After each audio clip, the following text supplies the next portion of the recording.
Hemos estado estudiando el Sermón del Monte y del Sermón del Monte vimos que la cima del sermón es la oración del Padre Nuestro.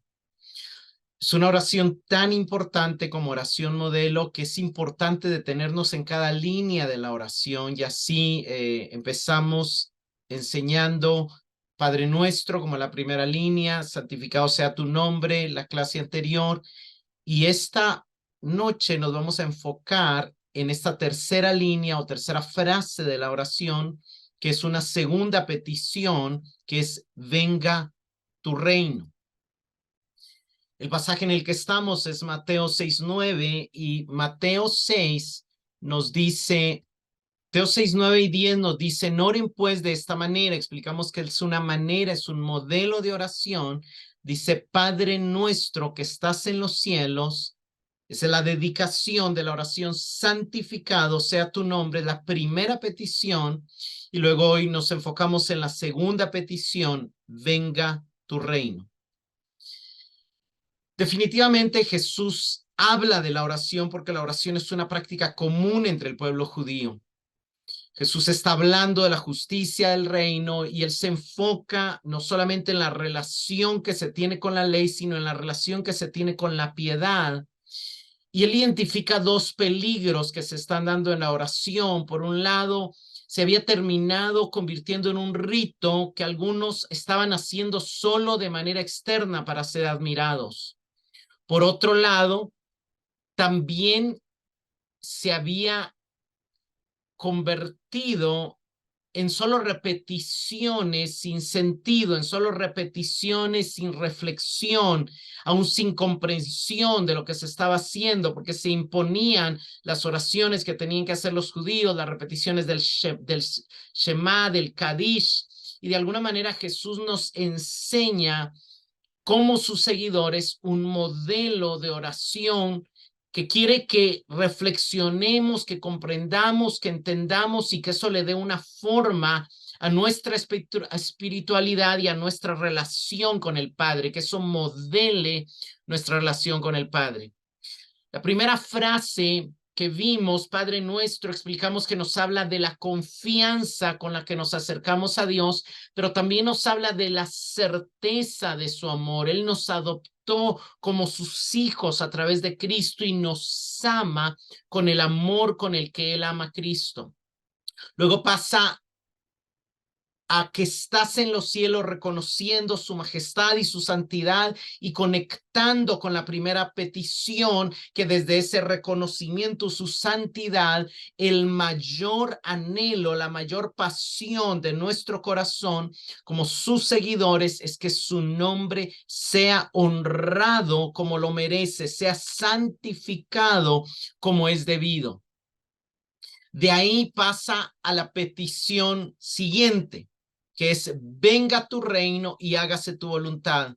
Y algo importante aquí es que las tres peticiones primeras se enfocan en Dios. Y esto nos enseña que la sustancia de la oración es adoración, la sustancia de la oración es alabanza. Primero nos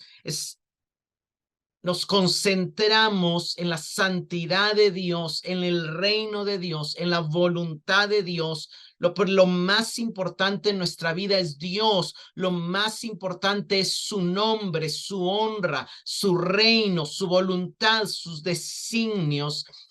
Esto enfoca nuestro corazón. El centro de la oración no somos ni nosotros, sino el centro de la oración es Dios. La oración la hacemos no principalmente por nuestras necesidades, sino por la dignidad de Dios de ser alabado, de ser adorado, de ser exaltado. Algo importante cuando entramos a esta segunda petición, que es venga tu reino, es que es importante considerar cuán importante era el tema del reino en el contexto del judaísmo, el segundo templo en el que Jesús aparece a predicar, y cómo también el mensaje con el que él se le introduce es el mensaje del reino y el primer mensaje que él habla, que él predica en su ministerio es el mensaje del reino. Ya Mateo en su evangelio nos ha mostrado que en el capítulo 3 los primeros versos nos dice que apareció Juan el Bautista predicando en el desierto de Judea y diciendo: arrepentíos, porque el reino de los cielos se ha acercado. Una de las cosas que yo quiero en las que meditemos en esta noche es cuán fuerte era la expectativa en los días de Jesús del reino de Dios, la expectativa del Mesías, la expectativa del Hijo de David, la expectativa de Dios estableciendo un reino que había sido anunciado desde Balaam, Moisés, Jacob y todos los profetas, y que ese entendimiento del reino se fue agrandando. Digamos, Jacob mencionó el trono de Judá, Balaam menciona en su profecía el cetro, el reino, pero es en los profetas donde se entiende un poco más, y vamos a revisar algunos de esos pasajes. Pero lo interesante es que la manera en que Juan el Bautista atrae la atención de multitudes es diciendo: el reino de los cielos se ha acercado. Jesús empieza a predicar después de que Juan pasa a quedar encarcelado, y su primer mensaje es el mismo de Juan el Bautista: arrepiéntanse porque el reino de los cielos se ha acercado. Algo interesante es que lo que Marcos registra, a diferencia de Mateo, nos dice claramente: el tiempo se ha cumplido. Imagínense cómo oyeron los judíos del tiempo de Jesús esas palabras. Ellos estaban oyendo, recordando el éxodo. El éxodo para nosotros a veces lo vemos solamente como, salieron de la esclavitud, pero el éxodo fue más que una liberación de la esclavitud. El éxodo fue una liberación de la opresión, el hecho de la opresión y de la esclavitud económica. Fue una liberación política, fue una liberación de la esclavitud, fue una liberación también espiritual, del culto a dioses que no eran dioses entre los egipcios. Fue una liberación de alguna manera integral que tuvo efectos en la economía, en el trabajo, en la situación política. De ser un grupo de esclavos pasaron a ser una nación. Tuvo impacto en el área espiritual, pero el objetivo del éxodo, el Señor dice: deja ir a mi pueblo para que me adore o me celebre fiesta en el desierto. Era también adoración, y de alguna manera ellos recordaban el éxodo principalmente como un anuncio del futuro reino y de un futuro éxodo, pero ellos se enfocaban en la parte política. Imagínense la expectativa con la que dijeron: el tiempo se ha cumplido. El tiempo de salir de la esclavitud, del dominio de Roma, fue lo primero que vino a su mente. El reino de Dios se ha acercado, arrepiéntanse y crean en el evangelio. O sea, había una expectativa del reino, vamos a ver ahora, donde habían muchas cosas, pero la expectativa no estaba tan correcta. Ahora, Jesús está enseñando a orar: venga tu reino, en medio de dos frases que tratan de corregir esa expectativa. Ahora, quiero que veamos algunas de las palabras en los profetas. Quiero hacer un pequeño recorrido por las principales profecías acerca del reino.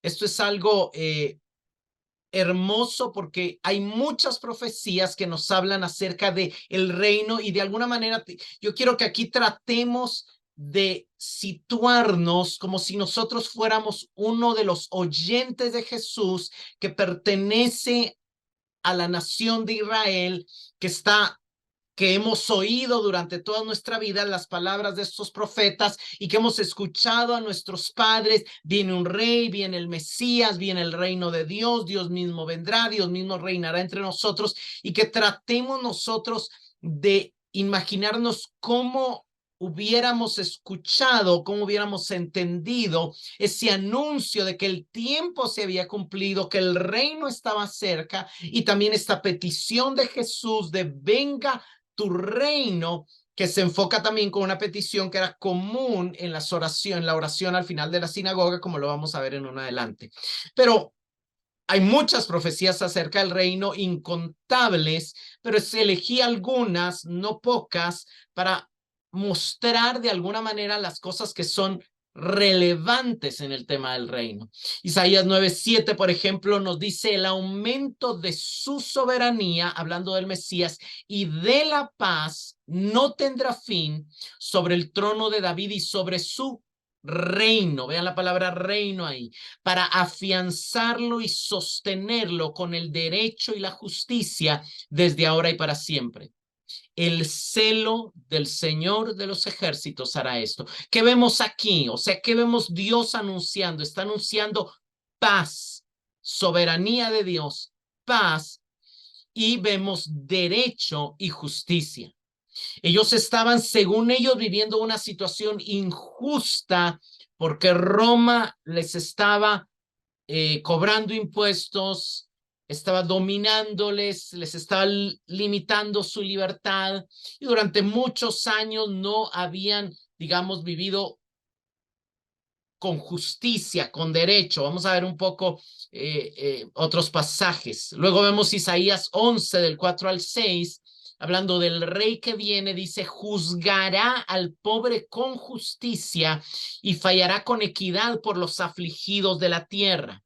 Uno de los conceptos que a nosotros se nos ha perdido es que nosotros entendemos la justicia como defender al inocente en un altercado judicial, pero la justicia en la mentalidad de los profetas y judío no solamente es resolver un conflicto judicial, sino más allá de eso tiene que ver con acabar con la injusticia y la opresión, con acabar con la brecha entre ricos y pobres, con acabar con las brechas racistas, clasistas, las diferencias sociales entre familias de nobles y familias de pobres o entre ricos y pobres. O sea, todo eso está incluido. El juez viene no para dictar sentencia en los casos que están archivados, sino para eliminar la injusticia sistemática que se ha dado en la tierra. Para ellos, obviamente, eso incluía con el hecho de devolverles el hecho de que eran el pueblo escogido de Dios, predilecto de Dios. Entonces, vemos que el rey elegido de Dios, el Mesías, viene para juzgar al pobre con justicia. Eso es quitarle la opresión que le han hecho por ser pobre, fallar con equidad por los afligidos de la tierra, quitarle la opresión de los fuertes, de los ricos, herirá la tierra con la vara de su boca y con el soplo de sus labios matará al impío, la justicia será el ceñidor de sus lomos y la fidelidad ceñidor de su cintura. El lobo morará con el cordero, el leopardo se echará con el cabrito, el becerro, el leoncillo y el animal doméstico andarán juntos, un niño los conducirá. Luego dice que el niño jugará en la cueva de la serpiente, y de alguna manera hay una restauración de la creación a una armonía y a una paz que se perdió con la caída, que se perdió cuando el hombre comió del árbol que no tenía que comer. Aún hay una rotura de la maldición que Dios dijo a la simiente de la serpiente, a la simiente de la mujer, que estarían habría enemistad entre ellas. Aún esa enemistad se rompe en el reino de Dios. Entonces, en el reino de Dios hay un anuncio de que vendría justicia al pobre, equidad a los oprimidos. Eso es, se romperían todas las barreras de diferencia en el mundo que hoy vivimos. Es algo que todavía no ha pasado, ¿verdad? Pero que va a pasar con el reino de Dios, y habrá fidelidad de Dios y habrá paz en la tierra. Otra de las cosas que vemos en Isaías 32, 16 al 18, dice, en el desierto morará el derecho y la justicia habitará en el campo fértil. La obra de la justicia será paz y el servicio de la justicia tranquilidad y confianza para siempre. Entonces habitará mi pueblo en albergue de paz, en mansiones seguras y en lugares de reposo. Se menciona mucho el derecho, la justicia, la paz, la tranquilidad, la confianza, la seguridad, el reposo. Ya no habrá injusticia en el sentido de que ya nadie será superior a otro, nadie intentará oprimir a otro, nadie podrá hacerle a otro injusticia, robarle, oprimirlo, aprovecharse de sus desventajas, de su pobreza, de su debilidad. No, no, no. Todos estarán en una equidad, en una igualdad. Todos tendrán paz, seguridad, armonía. O sea, es obviamente el mundo ideal. Ese es el anuncio del reino. Isaías 61:11, porque como la tierra produce sus renuevos y como el huerto hace brotar lo sembrado en él, así el Señor Dios hará que la justicia y alabanza broten en presencia de todas las naciones. Entonces vemos que a la justicia se añade alabanza y se añade todas las naciones, no solo Israel. Hay anuncios claros del reino donde se habla constantemente de todas las naciones. Sin embargo, estos son esos pequeños detalles que los israelitas no tienen tanto en cuenta. Jeremías 33:15-16, hablando también del reino, dice: en aquellos días y en aquel tiempo haré brotar de David un renuevo justo, el Mesías, el hijo de David, y él hará juicio y justicia en la tierra. Juicio y justicia traerá igualdad, traerá equidad, eliminará las diferencias, las injusticias. En aquellos días Judá estará salvo, Jerusalén morará segura, y este es el nombre con el cual será llamada. El Señor es nuestra justicia. ¿Qué trae el reino? Juicio, justicia, salvación, seguridad. O sea, es una repetición de principalmente justicia. Oseas 2 del 18-20 nos dice: en aquel día haré también un pacto por ellos con las bestias del campo, con las aves de los cielos y con los reptiles de la tierra. Quitaré de la tierra el arco, la espada, la guerra, y haré que ellos duerman seguros. Te desposaré conmigo para siempre. Sí, te desposaré conmigo en justicia, en derecho, en misericordia y en compasión. Te desposaré conmigo en fidelidad y tú conocerás al Señor. Entonces vemos que también hay una restauración de la paz a la creación, hay una fin de la guerra, hay una eliminación de la guerra. Hay otros pasajes, Isaías 4, Isaías 2, hablan de lo mismo, pero este lo dice claramente: quitaré el arco, la espada, la guerra, y habrá seguridad. Y Dios se unirá a su pueblo en justicia, en derecho, en misericordia, en compasión, en fidelidad. Y aquí podemos agregar el conocimiento del Señor. Es algo hermoso esto. Miqueas 4, 3-4 nos dice: Él juzgará entre muchos pueblos y enjuiciará naciones poderosas y lejanas.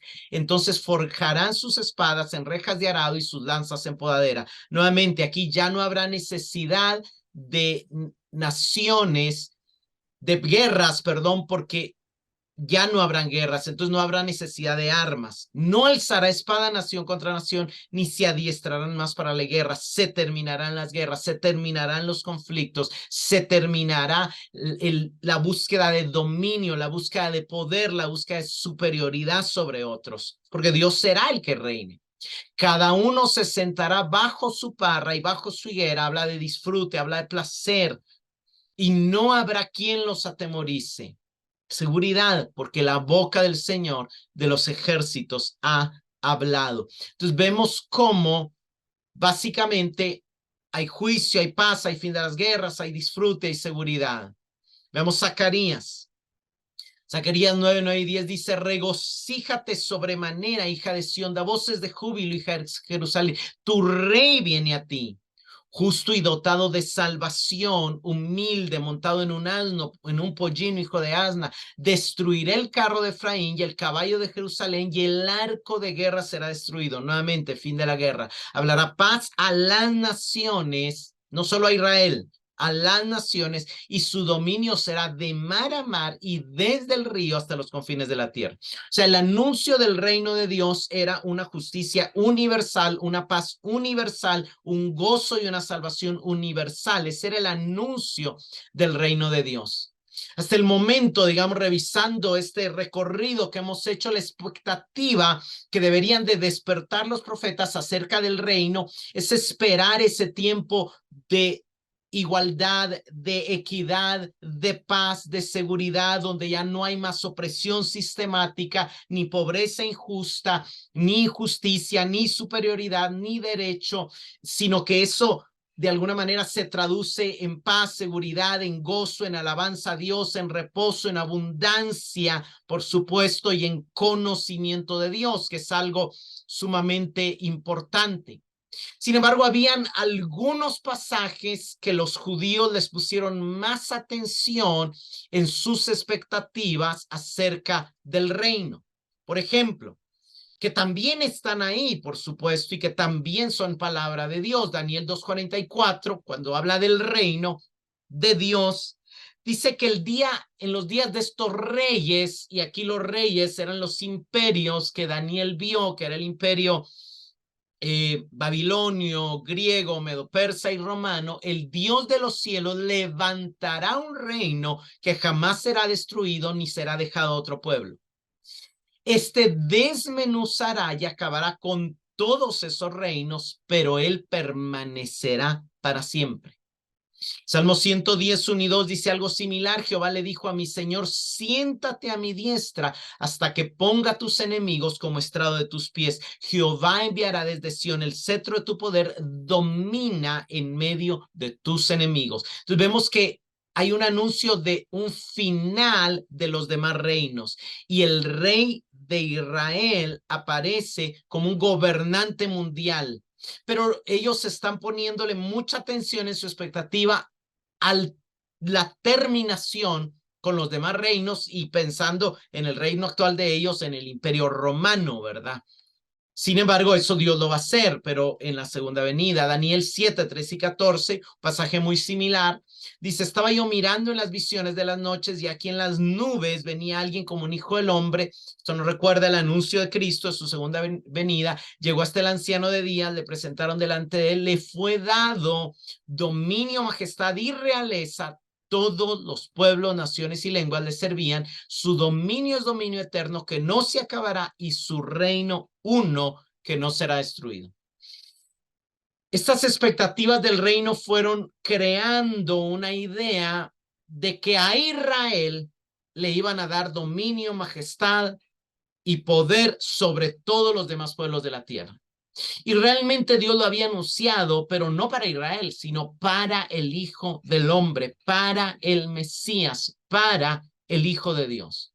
Porque lo que Daniel está anunciando es que cuando el reino de Dios se manifieste, todos los pueblos servirán al Hijo del Hombre, que es Jesucristo. De hecho, es interesante porque Jesucristo hace alusión a este pasaje cuando él sana al paralítico y dice, para que veáis que el Hijo del Hombre tiene autoridad, y usa la misma palabra que aquí se traduce dominio, para perdonar pecados. Y Jesús está corrigiendo el entendimiento. No es todavía para que todos me sirvan. Es primero para perdonar pecados que Dios me dio autoridad. Y ahí él va corrigiendo esas expectativas equivocadas. Pero algo interesante es que la petición santificado sea tu nombre es paralela, similar y está interconectada con la petición venga tu reino.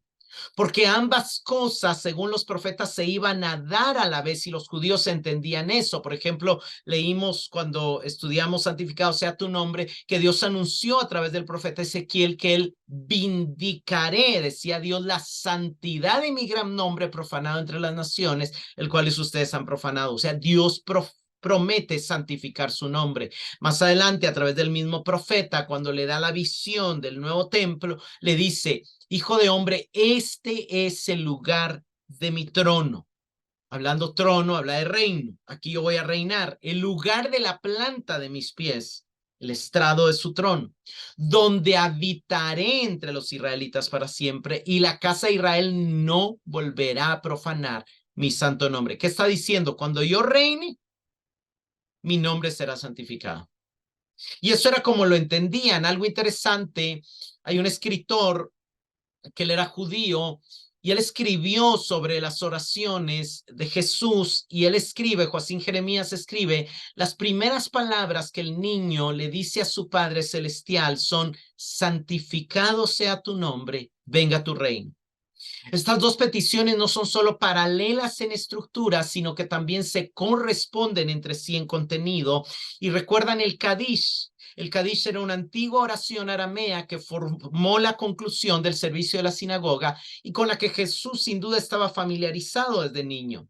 La forma más antigua de esta oración, que más tarde los judíos ampliaron, pero ya en siglos después, pero quizá la forma como se oraba en los días de Jesús y en los días en que Jesús predicó este sermón, era: exaltado y santificado sea su gran nombre en el mundo que creó según su voluntad. Que Él gobierne su reino en tu vida y en tus días y en la vida de toda la casa de Israel, rápido y pronto, y a esto di amén. Vemos cómo ya los judíos entendían que ellos debían orar porque el nombre de Dios fuera santificado, al mismo tiempo que oraban sobre que su reino viniera a las vidas de sus seguidores, que viniera su reino. Y Jesús se une y confirma que la santificación del nombre de Dios está conectada a la venida de su reino. Pero una de las cosas que nosotros nos debemos de preguntar es: ¿cuál era la expectativa judía cuando ellos oraban esta oración? Que él gobierne su reino en tu vida, en tus días y en la vida de toda la casa de Israel, rápido y pronto. Cuando vemos cómo trataron con Jesús, nos damos cuenta que ellos no tenían una expectativa del reino que debía de ser la expectativa en base a las palabras de los profetas. Su primera expectativa no era la justicia de Dios, su primera expectativa no era el derecho, su primera expectativa no era el fin de las diferencias, sino su principal expectativa era la liberación del dominio romano, el hecho de que fueran destruidos los demás reinos de la tierra. Y algo interesante es que quizá ellos podían estar orando de boca: venga tu reino, pero en algunos momentos su corazón decía: venga nuestro reino como nación, o venga mi reino como judío. Y una de los peligros y una de las cosas que nosotros tenemos que analizar es que por años se ha dicho, han habido personas que en pro de decir que están orando por la venida del reino, por la expansión del reino, por el establecimiento del reino, en realidad están buscando su propio reino. La iglesia en algún momento de la historia hizo lo que conocemos como cruzadas. Ellos lo decían que lo hacían para que el reino de Dios fuera establecido, pero en realidad la iglesia estaba buscando establecer su propio reino. Estaba buscando crecer en poder político, en poder militar. Han habido ministros, pastores, gente que ha dicho predicar el reino, pero toda la construcción de sus liturgias y de la manera en que ellos organizan, por así decirlo, su religión o su culto, es construir su propio reino. Y una de las cosas que yo quiero que tú te preguntes es: ¿qué es lo que en realidad pides al orar venga tu reino? O sea, ¿cuál es realmente la petición detrás de las palabras cuando decimos venga tu reino? Porque a veces podemos decir venga tu reino, así como destruye a mi enemigo, que era un poco como oraban los judíos. Podemos orar venga tu reino, así como que déjame a mí reinar, venga, yo soy tu, tu hijo, entonces venga tu reino y así yo tengo la posición de príncipe y yo estoy encima de los demás. Y realmente esa es una petición que por años se ha distorsionado desde el pueblo judío que oía a Jesús y durante toda la época del cristianismo. Ahora, ¿cuál debía ser en realidad la expectativa? ¿Cuál era lo que Jesús quería que sus discípulos, que sus seguidores pensáramos al orar venga tu reino? Por supuesto, justicia, paz, gozo, pero hay algo interesante en las palabras de los profetas al anunciar el reino. Y una de las cosas más importantes en los anuncios del reino de Dios es que el reino de Dios, una de sus manifestaciones es Dios morando entre su pueblo. Y esto lo vimos, bueno, ya leímos este pasaje, Ezequiel 43:7, pero no está de más leerlo. Cuando Dios promete santificar su nombre, Él lo une, y todos estos anuncios del reino, Él lo une a habitaré entre los israelitas para siempre. Después tenemos aquí que corregir nuestro entendimiento de que el verdadero israelita es el que lo es en el interior, no el exterior, y la verdadera circuncisión es la del corazón, no la de carne. Pero Dios está diciendo que en su reino Él va a habitar entre su pueblo. No solamente lo dice a través del profeta Ezequiel, a través del profeta Isaías, él anuncia el reino en el capítulo 40, verso 9 y 10, y dice, súbete a un monte alto, Sión, portadora de buenas nuevas. Buenas nuevas es el evangelio. Levanta con fuerza tu voz, oh Jerusalén, portadora de buenas nuevas. Levántala, no temas. ¿Cuál es la buena nueva que tiene que anunciar? Dile a las ciudades de Judá, aquí está su Dios. ¿Qué dijo Cristo? Cuando le preguntaron, ¿dónde está el reino? Él dijo, si yo por el dedo de Dios echo fuera a los demonios, el reino de Dios ha venido a vosotros. O sea, cuando Dios descendió a habitar entre su pueblo, el reino de Dios había venido.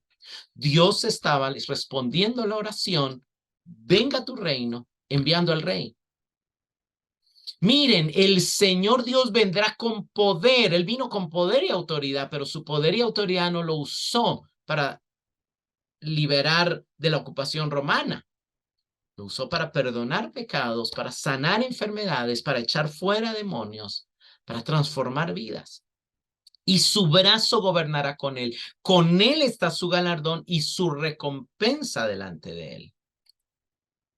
Isaías 60, del 18 al 21 dice, hablando de la época del reino, no se oirá más hablar de violencia en tu tierra, ni de desolación, ni de destrucción dentro de tus límites, sino que llamarás a tus murallas salvación y a tus puertas alabanza.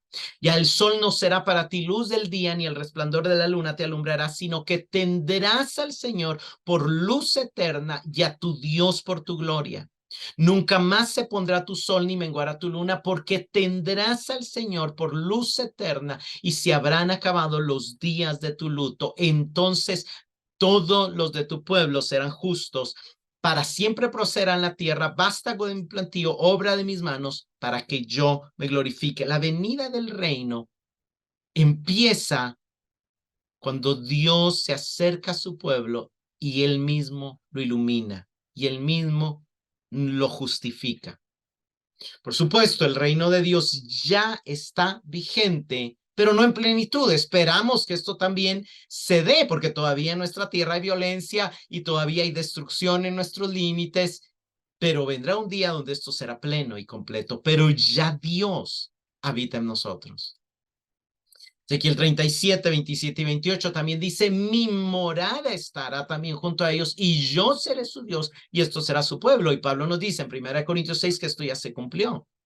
No sé si 2 Corintios 6. Y las naciones sabrán que yo, el Señor, santifico a Israel cuando mi santuario está en medio de ellos. Y ahora el santuario de Dios es la iglesia. Somos el templo del Dios vivo y Él está entre nosotros. Zacarías dice lo mismo en el verso 5 del capítulo, dice, porque yo seré para ella, dice el Señor, una muralla de fuego en derredor y gloria seré en medio de ella, en medio de Sión, en medio de la iglesia. Y saltando al verso 10 dice, canta de júbilo y alégrate, hija de Sión, porque voy a venir y habitaré en medio de ti, declara el Señor. Y muchas naciones se unirán aquel día y serán mi pueblo, entonces habitaré en medio de ti y sabrás que el Señor de los ejércitos me ha enviado a ti. ¿Cuál debía ser la expectativa del reino? Dios habitando en medio de su pueblo. Y sin embargo, la expectativa del reino estaba confundida, estaba equivocada. Pero sigamos, que quiero leerles aquí un comentario. Charles Quall en su comentario comenta que a lo largo de la historia han habido tres interpretaciones principales de esta petición, venga tu reino. Está la interpretación ética, la evangelística y la escatológica. Y yo creo que las tres son aplicables para nosotros y las tres son reales. La interpretación ética ve la petición como una oración para que los discípulos de Dios vivan en sumisión al gobierno real de Dios y así obedezcan sus mandamientos. Decirle, Señor, venga tu reino, es decir, Señor, empieza a gobernar tú en mi vida, que ya el pecado no gobierne, gobierna tú y hazme obedecer tus mandamientos. Eso es correcto, eso es bíblico, eso está basado en Romanos 6. Ya no somos esclavos del pecado, somos siervos de Dios, Él es nuestro rey. Es bíblico. Está también la interpretación evangelística. anuncien el reino de Dios.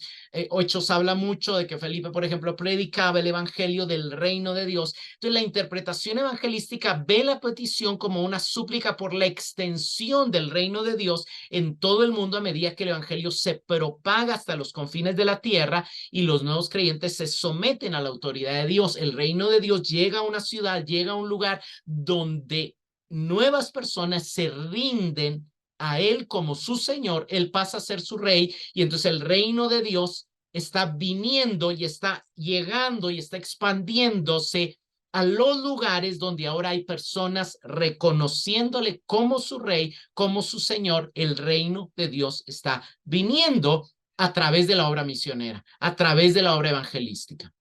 También es bíblico. Y está también la interpretación escatológica. La interpretación escatológica considera la petición como una oración por la consumación del gobierno real de Dios, donde todas estas palabras de los profetas, donde ahí todos los reinos le servirán, todas las naciones le alabarán, todos serán justos, ya no habrá injusticia, ya no habrá impiedad, todo el mal será destruido. Eso se va a dar a través de la segunda venida del Mesías. Entonces, cada vez que oramos, venga tu reino, por un lado estamos pidiendo, reina en mí, por otro lado estamos pidiendo, reina sobre más personas, y por otro lado estamos pidiendo, ven y establece en plenitud tu reino en esta tierra donde todavía el gobernador es Satanás, donde todavía él es el príncipe de la potestad del aire. Calvino interpretó esta petición como una expresión de la petición del creyente de que Dios reúna iglesias para sí de todas partes de la tierra. O sea, ese enfoque evangelístico de que la iglesia se difundiera y aumentara en número, de que la adornara con regalos, de que estableciera un orden legal entre las iglesias locales y por otro lado que derribara a todos los enemigos de la enseñanza pura y la religión cristiana, que dispersara sus consejos y aplastara sus esfuerzos. Esto es un poco la interpretación ética, también está mezclada, solo que él pone primero la evangelística con diferentes palabras, luego la ética, y también reconoció la escatológica, también reconoció que el reino de Dios no vendría en su plenitud hasta la venida final de Cristo, cuando Dios sea todo en todos. El doctor Martin Lloyd-Jones, un predicador famoso de Inglaterra del siglo pasado, también argumentó que la petición venga a tu reino tenía las mismas tres facetas que nos comenta Charles Quall y que vemos en la escritura. Por un lado, decía Martin Lloyd-Jones, la oración expresa el gran anhelo de que el reino de Dios en Cristo venga en los corazones de los hombres, tanto en nuestros propios corazones, esta sería la parte ética, como en los corazones de los otros hombres y mujeres, la parte evangelística. Por lo tanto, cuando los creyentes oran esta petición, oran por el éxito del evangelio, es una oración misionera. Y el evangelio tiene éxito no solamente cuando más personas vienen a Cristo, sino cuando más personas son conformadas a la voluntad de Dios, al carácter de Cristo. Entonces ahí está mezclado el hecho de que la iglesia crezca en número, pero el hecho de que los creyentes crezcan en obediencia a Dios, crezcan en sumisión a su rey, a la soberanía de Cristo y del Espíritu sobre ellos, en la vida del Espíritu. Pero además de estas interpretaciones presentes, éticas y evangelísticas de la petición, agregó también la interpretación escatológica, porque es obvio, ¿verdad? Es una oración que indica que estamos esperando y apresurándonos a la venida del día de Dios.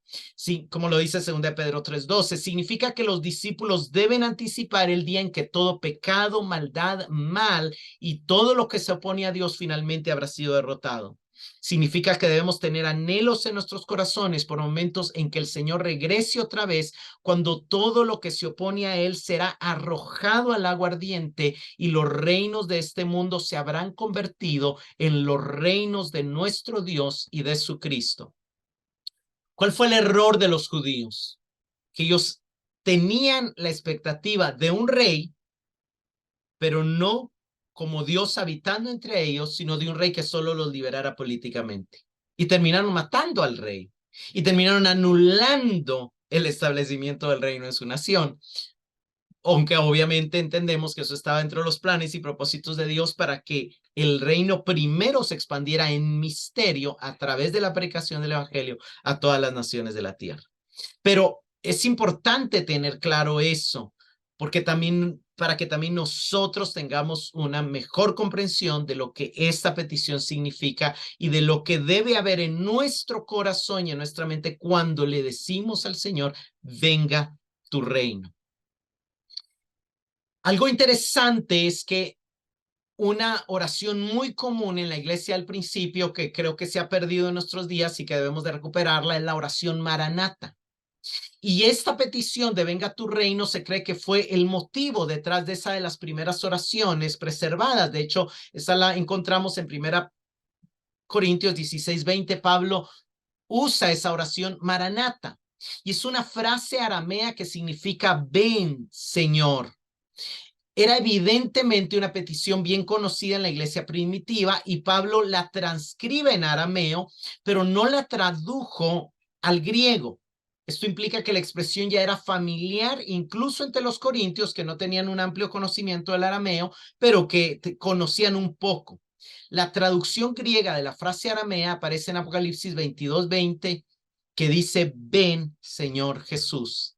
Algo interesante es que probablemente esta petición, esta oración Maranata, se relacione con lo que Pablo enseña en la primera carta, en la carta donde la registró. De hecho, un poco antes, en 1 Corintios 15, 50 al 58, él habla de la necesidad de ser transformados para heredar el reino escatológico de Dios, porque carne y sangre no pueden heredar el reino.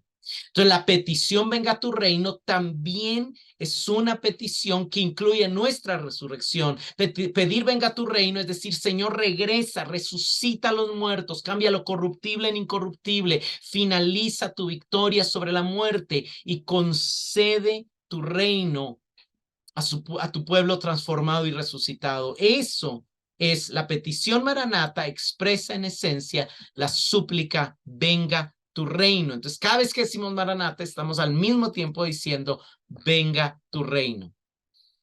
El sentido escatológico de esta expresión también está confirmado por el uso en la Didache. La Didache es uno de los documentos del primer siglo de la iglesia, que es titulado La Doctrina de los Apóstoles, pero fue escrito en la generación después. Pero en el capítulo 10, versos 5 y 6 de este documento dice una oración: acuérdate de tu iglesia, Señor, para librarla de todo mal y hacerla perfecta en tu amor, y reúna al que ha sido santificado de los cuatro vientos en tu reino, que es tu iglesia, que has preparado para él, porque tuyo es el poder y la gloria para siempre. Que venga la gracia y que este mundo pase. Hosana al Dios de David. Si alguno es santo, venga. Si alguno no lo está, que se arrepienta. Maranata.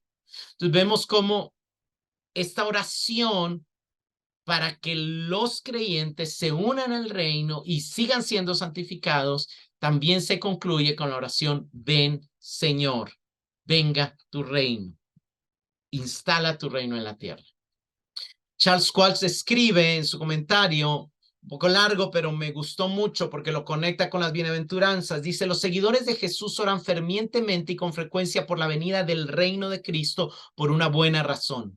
La consumación del reino traerá consigo el cumplimiento completo de las grandes bendiciones prometidas en las bienaventuranzas. Aunque los discípulos de Jesús ahora disfrutan de un cumplimiento parcial de cada una de estas promesas, experimentarán el cumplimiento completo y final de estas promesas solo después del regreso de Jesús. Este será el momento en que experimentarán todo el alcance del consuelo de Dios mientras Él enjugue cada lágrima de sus ojos. Será el momento en que heredarán la tierra y habitarán la nueva Jerusalén. Será el momento en que se transformarán completamente a la imagen del Creador y estarán completamente llenos de la justicia de la que tanto tiempo tuvieron hambre y sed.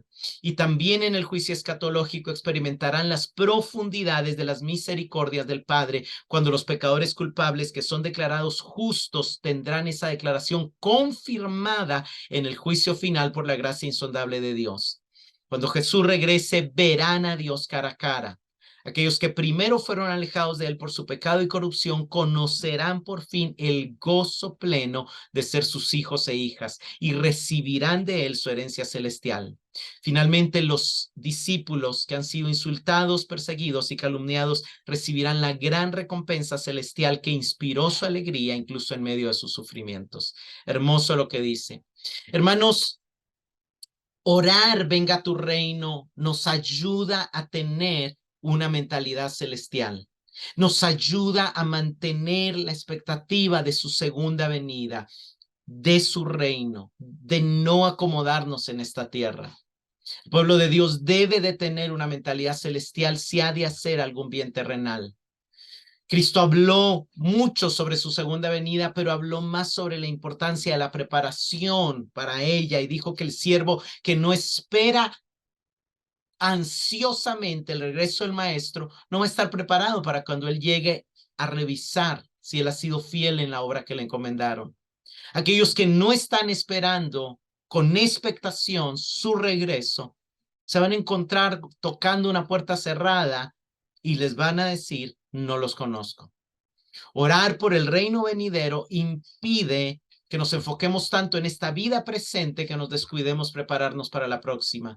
Orar por la venida del reino nos da la capacidad para vivir desinteresadamente ahora con la conciencia de que nuestra verdadera recompensa, riqueza y tesoros están en su reino futuro. Donald Carson comenta, el judío esperaba el reino, mientras que el lector del Evangelio de Mateo, mientras espera su consumación, percibe que el reino ya ha irrumpido y ora por su extensión, así como por su manifestación incondicional. Esta no puede ser una petición de que se ejerza la soberanía universal de Dios, porque eso siempre está vigente. No es decirle, Señor, sé soberano, Él ya es soberano. Es una oración a la venida de su reino salvífico, que Él venga a traer ese reino donde hay salvación, donde hay justicia, donde hay liberación del pecado, de la muerte, de la opresión. Es la oración de lo que ya vino con Cristo, que crezca en nosotros y que crezca en la tierra y que espera su segunda venida para ser pleno en esta tierra. Más adelante, Donald Carson dice también, los cristianos no deben pronunciar esta petición, venga a tu reino, a la ligera o irreflexivamente. Este es lo que Jesús nos dijo. No debemos repetirlo nada más por repetirlo. A lo largo de los siglos, los seguidores de Jesús que sufren una persecución salvaje han rezado esta oración con mucho significado y fervor. Pero sospecho que nuestros cómodos bancos a menudo se burlan de nuestra sinceridad cuando repetimos la frase hoy. Y es el punto, hermanos. Hoy muchos vivimos en un mundo tan cómodo donde las peticiones están tener más comunidad, huir más del sufrimiento, tener menos pruebas, tener menos luchas, pero pocas veces nuestro corazón arde por su regreso. De hecho, muchos vivimos, si regresa está bien, pero sería ideal que se tarde un poquito para terminar, para mi título universitario, o para que tener la oportunidad de casarme y tener hijos, o para tener éxito en el negocio que estoy aprendiendo, o para poder tener la alegría de ver a mis nietos vivos. Y son peticiones muy comunes que oímos y que están en nuestro corazón. Y debemos de preguntarnos, ¿realmente tenemos hambre de que el reino venga con toda su justicia sobrecogedora? ¿O preferimos seguir caminando en un pantano de falta de sinceridad e injusticia, orando, venga tu reino con nuestros labios, pero deseando que el Señor se tarde un poquito más? Olvidándonos de la iglesia perseguida, olvidándonos de la opresión, olvidándonos de la injusticia, de la maldad y del sufrimiento en los que muchos están y quizá nosotros no. Para terminar, como conclusión, pedir al Padre venga a tu reino implica ser conscientes, implica pedir que nos ayude a ser más conscientes de su presencia en nosotros. Su reino vino cuando Él vino a morar en nosotros. Implica pedir que nos ayude a honrar su nombre y a rendirnos ante su señorío, porque ya Él es nuestro Rey y nuestro Señor. También implica pedir que podamos disfrutar de su justicia, gozo y paz, porque ya estamos en su reino y ya eso está disponible para nosotros y a veces nos negamos a vivir su justicia, a disfrutar su gozo, a caminar en su paz. Nos hace pedir esto, es pedir que estemos conscientes del ejercicio de su poder, porque el reino de Dios también consiste en poder, y ese poder está constantemente transformando y salvando nuestras vidas. y a veces no nos damos cuenta. Pero hermanos, pedir venga a tu reino también es pedir que podamos preparar el camino para su segunda venida. Pedir venga a tu reino es pedir también, Señor, regresa pronto. Ven, Señor Jesús, porque Él va a cumplir toda la parte de la ley y los profetas que aún no se ha cumplido. Esto implica que somos llamados a hacer una tarea similar a la que realizó Juan el Bautista. Juan el Bautista anunció que detrás de él venía uno mayor que él y se unió a la tarea del profeta Elías de hacer volver el corazón de Dios al pueblo de Dios. ¿Cuál es nuestra tarea hoy al pedir su reino? Que podamos hacer la tarea que hizo Elías y que hizo Juan el Bautista, de hacer volver el corazón de los hijos de Dios hacia el Padre Celestial y de que el Señor nos use como instrumentos para prepararle y prepararnos como un pueblo bien dispuesto para su retorno. Mateo 24:14 dice, y este evangelio del reino se predicará en todo el mundo como testimonio a todas las naciones y entonces vendrá el fin de los demás reinos y el inicio del único, verdadero y perfecto reino. Hermanos, solo el evangelio de Jesucristo nos libera del pecado y nos introduce a su reino. Antes de eso, somos esclavos del pecado y servimos al pecado, no al verdadero rey. Solo el evangelio de Jesucristo nos permite ya no estar esclavizados a los reinos de este mundo, a la injusticia de este mundo, a la competencia de este mundo, a la meritocracia de este mundo, a la falsedad de este mundo, a las vanidades de este mundo, sino tener la libertad de vivir en este mundo sin pertenecer a este mundo, sino que estando en este mundo para servir a nuestro Rey, siendo sal y luz a los que aún no le conocen.